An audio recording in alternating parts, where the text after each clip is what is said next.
Hey guys, I'm back. How's it going? I know it's been a little bit, but summer's a really rough time for me and my job. It gets very, very busy, so it was just a real struggle, and I didn't want to, make videos I wasn't going to be proud of, and so I figured, I'd take a break, come back, re-energized, hopefully better than ever.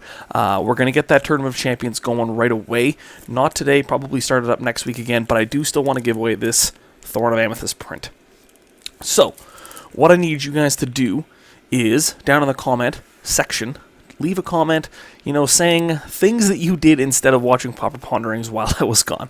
Maybe that's a little bit arrogant, I don't know. But if you could do that, comment down below what you were doing instead of watching Pauper Ponderings every Thursday. And I know, crazy, I'm on Fridays now. Just kind of worked with the work and everything. It just made more sense for me to come out on Fridays. So, we're coming out on Fridays, no worries there.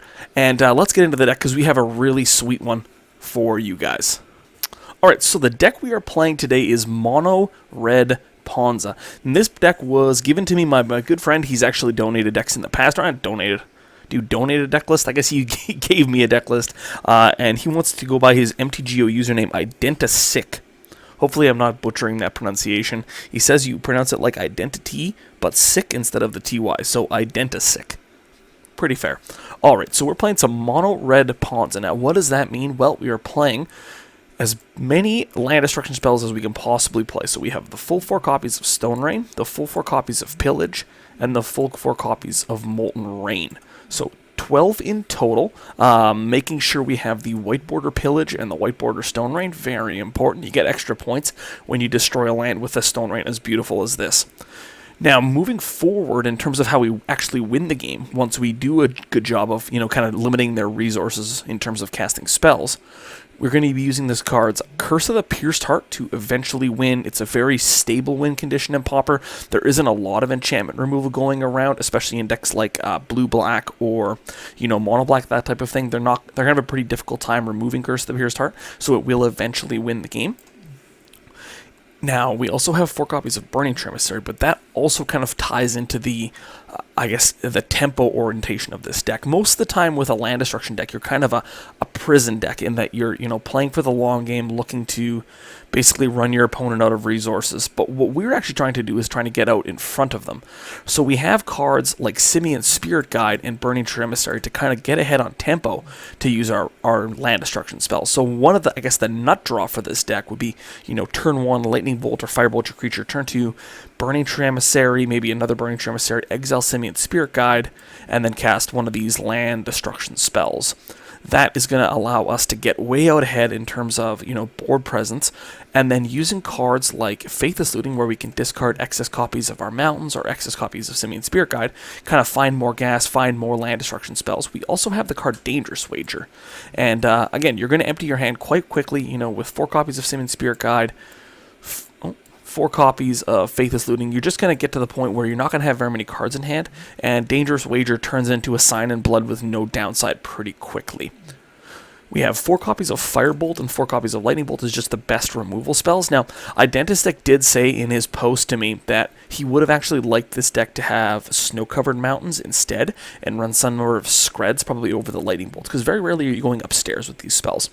And I agree, because after playing some matches, a card like Gurmag Angler does basically take you out behind the woodshed and really deal you some damage. But I figured I'd play it as he sent it to me, but do remember that if you are going to build this deck and you have snow-covered mountains and Screds, I would definitely recommend you playing those, because again, just the Scred package is so powerful in this format. Going over to the sideboard, we have 3 copies of Electrickery because, it's Bay in red sideboards. 1 copy of Flame Slash for any sort of bigger creature we might have to deal with. 3 copies of Gorilla Shaman, because it is just insane. Using the new art, I know this is kind of a faux pas, and I apologize, but it's the ones I had, I'm sorry. 2 copies of Lightning Axe to deal with the Gurmag Angler, and I think if we had Screds in the main deck, we could actually free these up for maybe another copy of Pyroblast and another Electrickery or something. 3 copies of Pyroblast, because, it's Pyroblast. 2 Relic of Progenitus, and then 1 Pristine Talisman. Very good in the grindy matchups. Anytime you're playing against Burn, you can just gain a life every turn. It's huge. So this deck is really, really cool. I'm going to get some games. Let's get right into it. Let's not waste any time. Alright, so we're here for game number 1, playing against Vanderaz with a Nicol Bolas avatar, which is, pretty interesting. So we keep a hand here of Mountain, Lightning Bolt, Dangerous Wager, Molten Rain, Burning-Tree Emissary. So we're pretty close to having almost the best hand. If we can draw maybe like a Simian Spirit Guide or another Mountain, we'd be really happy. So we draw another Burning-Tree Emissary, which is fine. Our opponent goes turn 2 Kiln Fiend. So we're pretty lucky to have this Lightning Bolt as we fire it off into turn. And then get to untap and play double Burning-Tree Emissary, which is pretty busted. I'm feeling like this is just a good start in Pauper in general, right? Like getting 4 power on turn 2 is huge. There was an opportunity maybe to firebolt him, but playing against the Kiln Fiend deck, you're going to want to save the firebolts. So then we pass the turn. Our opponent drops a Nivik Cyclops. We untap. Unfortunately, we miss our third land, but here, anyone who's played against the Nivik Cyclops blue-red deck knows that you just need to get these things off the battlefield. So we end up taking the 2-for-1. I guess it's a 1.5-for-1 as the Firebolt does have flashback, but we didn't miss our land drop, which is unfortunate. And then we get in for 4, putting him down to 16, and we ship the turn. He runs out another Kiln Fiend and passes the turn. We untap. We finally find the Simian Spirit Guide. We go ahead and Molten Rain his Mountain, and then get in there for 2, leaving back the Burning-Tree Emissary to block, as it does currently trade with the Kiln Fiend. He Shadow Rifts his Kiln Fiend and gets in for 4, putting us down to 16. Misses his land drop, though. We get in for another 2, put him down to 12. We think... So here's an important decision here. We think about Dangerous Wagering, but we have the 2 mana denial spells, and if we're able to find that Mountain, keeping him off of red seems insane if we want to win this game going long, as he does have 5 cards in hand, and if we allow him to have a turn where he's able to run some cantrips into, and then play something like a the 1 red, give it double strike, we're definitely just dead on the spot, Assault Strobe. So keeping him off red is really important. That's why I wanted to keep these land destruction spells rather than look for lands. So he crashes through, doesn't attack because he can't attack into our 2/2. We draw Faithless Looting, which finds us a land and a Burning-Tree Emissary. We discard a Molten Rain and a Stone Rain, and then get in for 4, putting him to 8. And then play out another Burning-Tree Emissary. And he passes the turn. Now on 4 lands, he Shadow Rifts his Kiln Fiend once again. So now at this point, we just assume we're basically dead. He has the Crash Through to make his guy a 7/2. He then has the Desperate Ritual, and at this point, it's just like any spell, we're so dead. And then the Rust of Eternity to make him to a 15/3, and then he messages me to tell me that he's 1 short, so he puts me all the way down to 1 life.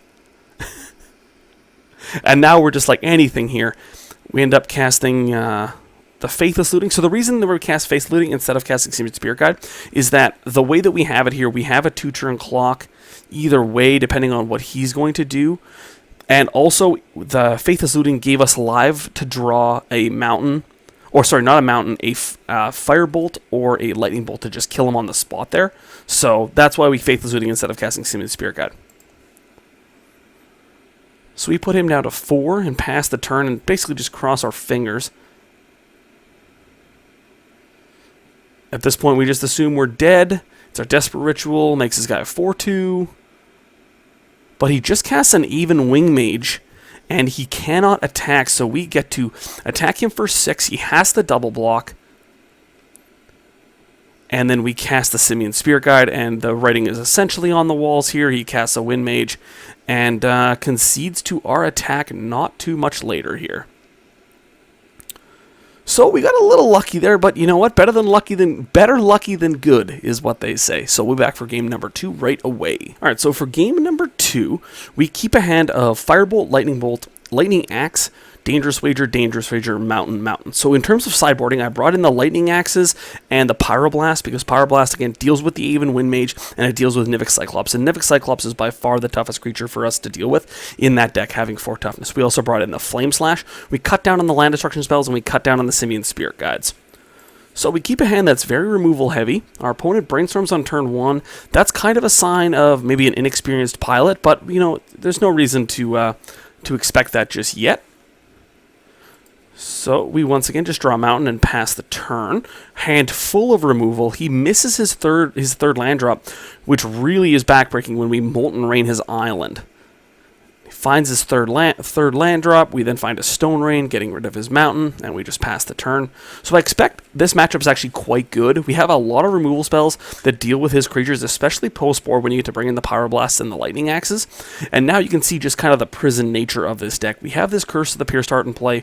He is going to essentially have no way to deal with it. So, you know, I'm pretty content with where we are. We pillage his last land, and he says, you know what, I'm packing it in. And really, like, look at this hand. There's no way he was winning this game.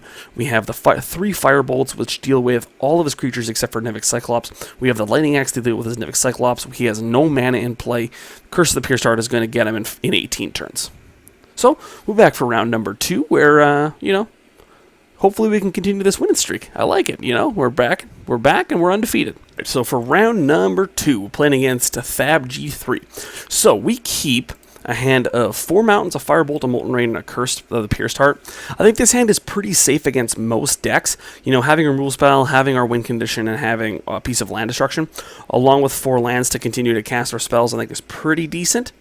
So he lots off a Foundry Denizen, which, you know, makes me a little bit nervous. But we draw Simian Spirit Guide. So we firebolt his Foundry Denizen on turn 1. He casts a Mog Raider with a Terramorphic Expanse. So that's going to signal a little bit of spiciness coming up. But he does just get a mountain with it and pass the turn. So on our turn, we have the decision here to either cast the Curse of the Pierced Heart or take him off of his second land. We decide to Simian Spirit Guide Molten Rain him. We figured that, you know, the fact that he had to play Terramorphic Expanse on turn 2 probably meant that he was, I guess, low on lands. And, you know, maybe missing his second land drop allows us to, you know, really punish him going forward. But he does have a land. It is a forest. He attacks it for 1 and passes. And then we just cast a Gray Ogre. On his turn 3, he casts Bloodbriar. This is a Pauper Ponderings veteran here. It's 2 and a green for a 2/3.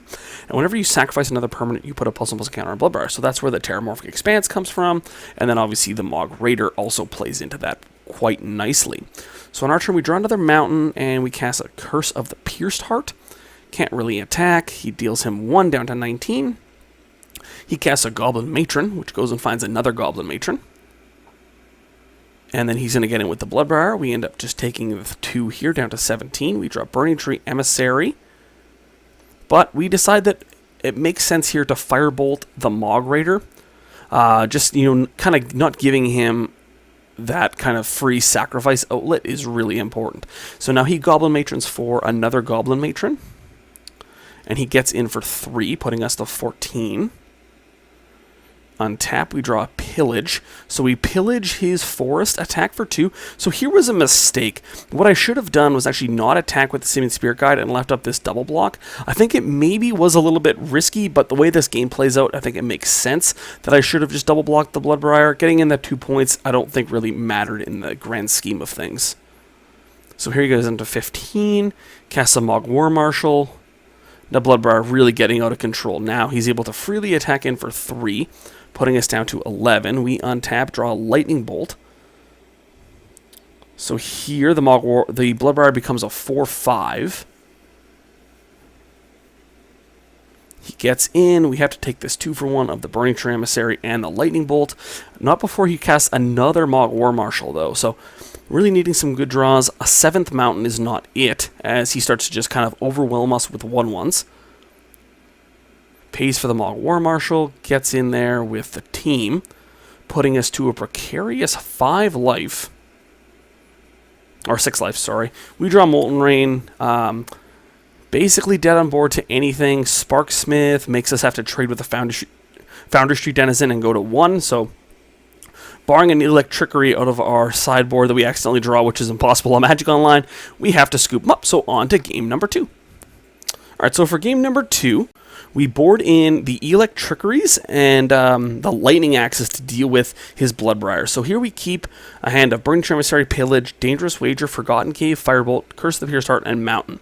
Having removal, you know, having a way to kind of get some tempo early with Burning-Tree Emissary, just having a 2-mana 2/2 is really good against all those 1/1s. So we play our Forgotten Cave. He leads with a Fanatical Firebrand, deals us a damage down to 19. We untap, and we go ahead and cast Burning-Tree Emissary into Curse of the Pierced Heart. So getting onto the board early, very important. He goes and Lightning Bolts our Burning-Tree Emissary, which is definitely a win for us. We untap, cast a Mountain, go ahead and pillage his Mountain, Really trying to keep him off of resources. We have some removal spells. We're going to use this Dangerous Wager. And it didn't seem like he had a lot of plays on too, so we continue the Stone Rain plan. He does have the third mountain, though. Puts us down to 16. Still no play. We go ahead and cast Curse of the Pierced Heart and then Firebolt his Fanatical Firebrand. He has the Bloodbriar on 3. But luckily, we have actually a pretty good hand here, so that happened pretty fast. What we did was we exiled the Simian Spirit Guide so that we could cast Dangerous Wager. Off the Dangerous Wager, we drew another Curse of the Pierced Heart and a Lightning Bolt, so that we got quite lucky there as we were able to destroy the Bloodbriar while also adding to our clock substantially with 3 Curse of the Pierced Hearts now going. So on his upkeep, he went down to 12. He casts another Bloodbriar. On our turn, we draw a Forgotten Cave, we give that a cycle, draw for Dangerous Wager, and another Forgotten Cave that founds us a Lightning Bolt. He goes down to 9 on his upkeep from our Curse of the Pierced Hearts. Casts a Mogg War Marshal, the Bloodbriar is going to get in there, puts us down to 15, and then very luckily we draw a second Lightning Bolt, which is going to allow us to kill him on his upkeep with the 3 Curse of the Pierced Heart triggers, and we are off to game number 3 against this spicy little Bloodbriar Goblin deck. Alright, so for game number 3, we end up keeping a hand that has Electrickery because this card is insane in this matchup, along with a Lightning Bolt and 2 Faithless Lootings. It's really a very good hand against what I assume his deck is playing. So he leads on Foundry Street Denizen. We untap and play a Mountain, and then Faithless Looting. I feel like we can get him with this Electrickery, and it turns out that we end up getting to get him. We get in for 2, down to 18. And we go for the Burning-Tree Emissary plus Electrickery. Again, really important to get that early tempo here. We're on the draw, and we're still able to, 3 permanents to 2 permanents. Really important. So on his turn, he casts a Mogg War Marshal and an Evolving Wilds. Our turn, we go ahead and cast another Burning-Tree Emissary into that Curse of the Pierced Heart. And we don't attack here as we're kind of the control deck now. We'll make him make the decision on the Mogg War Marshal. So he could have, traded his Mogg War Marshal for a Burning-Tree Emissary and left himself with a Goblin token. This spot, we now have 2 Burning-Tree Emissaries to his 2 Goblins rather than 1 Goblin to 1 Burning-Tree Emissary, and then a Lightning Bolt kind of takes us out of the game, and we have the Curse of the Pierced Heart clocking him. So he plays a Lead the Stampede. We get quite lucky here as he actually only finds Goblin Bushwhacker off of it. And there it is there. Very sad. This was basically the turning point in the game, as if he would have found, 2 or 3 creatures off of this, it would have definitely made things a lot more difficult for us. But the information of him having Goblin Bushwhacker comes into play huge in the later portions of this game. So there's the Electrickery. Here I thought about casting a Lightning Bolt on the Goblin, but I thought this was a fair trade. To leave myself with an empty board on his side and a Burning-Tree Emissary plus Curse on my side, I thought was good enough, especially with the 2 removal spells in my hand, and leaving the Lightning Bolt for something like a Bloodbriar, in my opinion, made way more sense than getting this favorable trade here. So that's why I did this. He untaps, casts another Mogg War Marshal, and ships the turn. So now this comes to the point where I'm going to sit on this Electrickery, basically for the rest of the game. So I just kind of sit there, I'll let him do it, I'm going to let my Curse kind of whittle him down slowly. Cast a Tin Street Hooligan with no targets and a Fanatical Firebrand. Kind of just see this all kind of coalescing. And again, if he wants to make this trade, I think that's fine. I just continue to just keep the board clear. This Electrickery is going to get him eventually. So I make that trade for that 1.5 for 1. Gets in for 2, puts us down to 16 or 15. I continue to pass the turn, again, just really waiting on this Electrickery. And there's the Goblin Bushwhacker, and we eventually get him with the Electrickery. Boom, no problem. We get to untap. Now we're in super good position.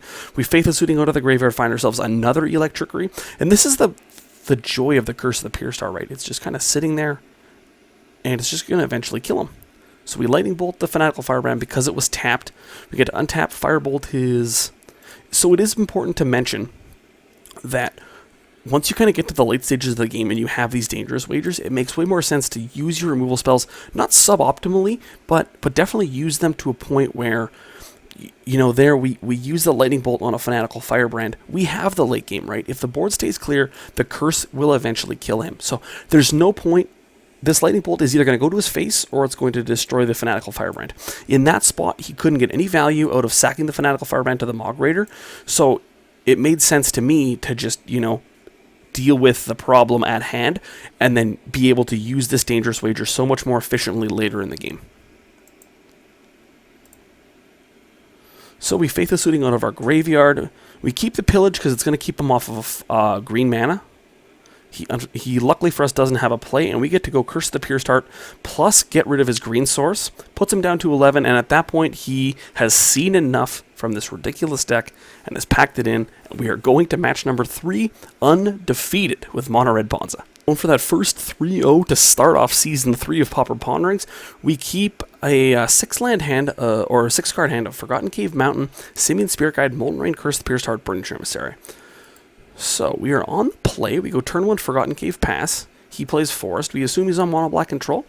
We play Mountain, exile the Simian Spirit Guide, knowing how important the mono black deck cares about their just overall mana development. The deck is quite slow. You know, they're playing 3, 4, 5 drops.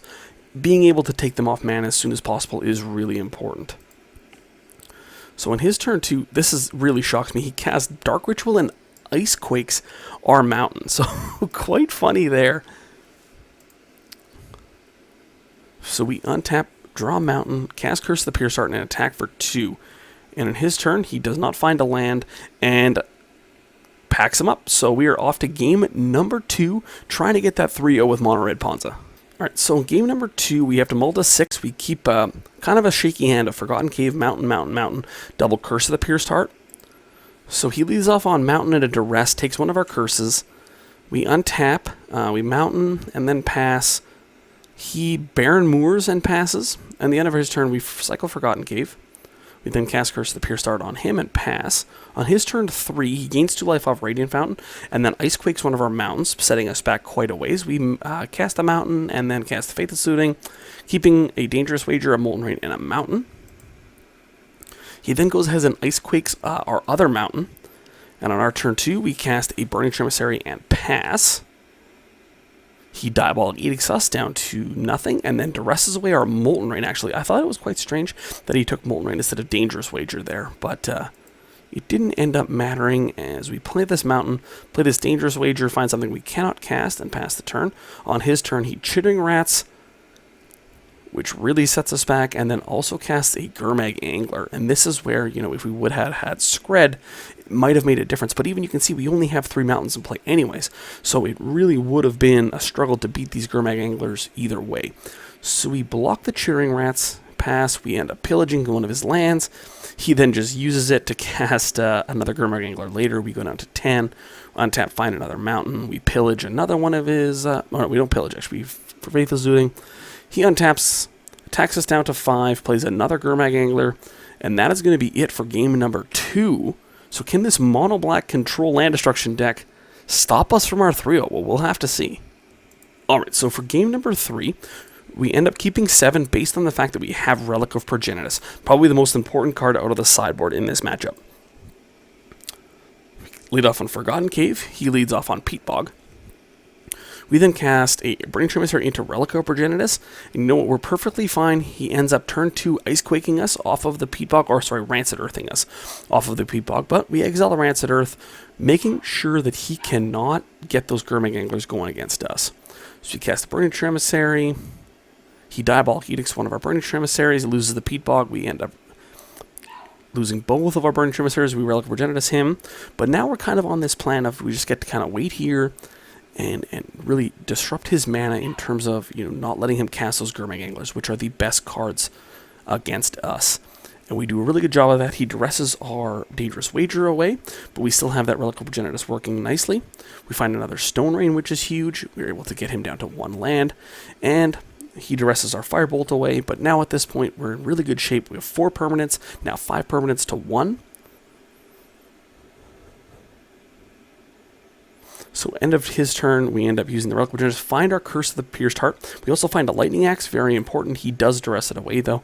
But with this Curse of the Pierced Heart, him having no cards in his graveyard, we're looking quite good to be able to deal with a Gurmag Angler if he plays it, and if not, just win the race with our Curse. So now we have a Lightning Axe and the ability to cast it, so we are in pretty decent shape. And yet, at that point, he realizes it's going to be pretty rough. We have a Lightning Axe first creature. We have this curse going. And we were able to get the 3-0 in episode 1 of season 3 of Pauper Ponderings. So let's go and talk about this deck a little bit, guys. I'm really excited. I think this deck is quite awesome. So we were able to get the 3-0 with a mono red Ponza. And, I gotta say, this deck has a lot of good things going for it. A card like Simian Spirit Guide is just so powerful in this format. Getting ahead on tempo, especially when it's for cards like Molten Rain and like Stone Rain, can do a really good job of punishing your opponent, especially punishing the 2-color decks. That's what Identistic said, is that a lot of the decks that you're really going to prey on are the 2-color decks, the decks that are, mono red splash green or mono black splash blue. These decks that are kind of... Pauper, at the end of the day, does not have very good mana. Your fixing becomes those the come into play gain lands or Terramorphic Expanse, these cards that are very clunky. And if you can set them back, 1, 2, 3 turns while, your Curse of the Pure Start gets in some damage, your Burning-Tree Emissary gets in some damage, you can really leverage that advantage so much. And especially if those lands are coming into play tapped, killing a Tranquil Fit or a Tranquil Cove, something like that, with a Pillage or a Molten Rain is just so huge. You gain so much tempo, you gain so much advantage from that because they're not even able to use it for a turn. It's kind of like the back to basics where at least you get it for a turn. In Pauper, you're normally not getting it for a turn. Then the nice thing about this deck, you get cards like Dangerous Wager, Faithless Looting. You're really able to cycle through quickly, find the cards you need, and really enact your game plan as fast as possible. The cons being, you have trouble dealing with those larger creatures. And even in that last game, even if we had Scred, we wouldn't have been able to deal with that Gurmag Angler. So maybe it's a question of moving some Lightning Axes to the main deck. I think this card is quite decent, especially in a mono-red control deck. And this, at the end of the day, is a control deck. It has some tempo elements, but you are playing like a control deck in that you're trying to limit what your opponent does. So maybe some Lightning Axes in the main deck probably are a good idea. But other than that, I'm really happy with this deck. I would definitely give it a try if you like this style of deck. If you have Simian Spirit Guides, I think they're actually pretty cheap now. I think they got reprinted just recently. Anyways, thanks for watching, guys. Again, if you would like a chance to win this Thorn of Amethyst print, make sure you comment down below what you were doing while you weren't watching Pauper Ponderings this summer. But yeah, thanks for watching, guys. I love the support. I'll be back every Friday starting now until summer 2019. You can guarantee that. So again, thanks for watching, guys. I'm going to have some more giveaways. The Tournament of Champions is going to be going on. But yeah, I'll see you next Friday. And again, glad to be back.